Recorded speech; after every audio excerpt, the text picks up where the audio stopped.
Good day, sir. Here's my analysis about the movie Parasite.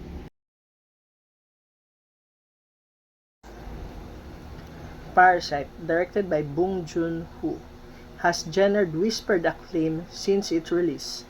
The film masterfully navigates themes of social class, inequality, and the pursuit of the American dream.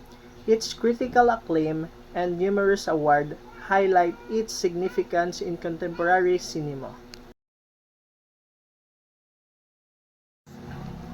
Parasite follows the Kim family living in poverty in a cramped basement apartment as they cunningly infiltrate the affluent Park family's household by securing employment. What begins as a tale of deceit and manipulation escalates into a thrilling exploration of class struggle and mobility, ultimately leading to a shocking climax.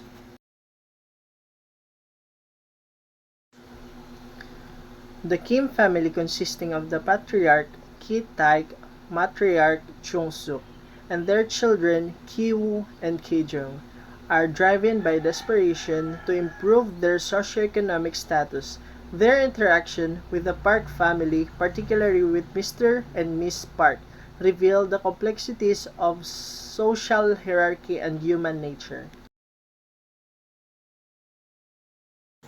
Parasite employs rich symbolism, with the nation of parasites serving as a central metaphor for the characters' relationships and societal dynamics.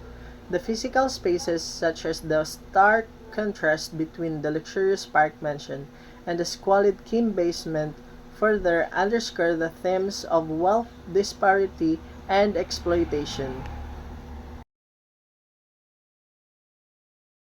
At its core, Parasite delves into themes of social class and inequality, highlighting the stark divide between the wealthy elite and the struggling underclass.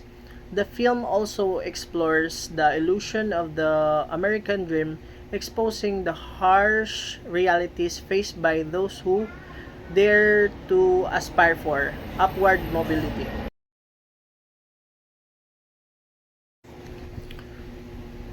Bong Joon-ho's mastery is evident in the film's cinematography, editing, and sound design, which seamlessly immerse the audience in the character's world. Notable scenes such as the cinematic rainstorm sequence showcase his ability to evoke tension and emotion through visual storytelling.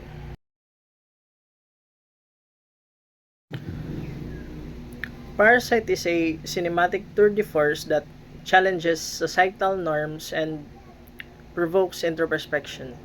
Through its compelling narrative, complex characters, and powerful symbolism, the film offers a poignant commentary on the human condition and the pervasive effects of inequality. Bong Joon-ho's masterpiece will undoubtedly stand the test of time as a timeless exploration of class struggle and morality.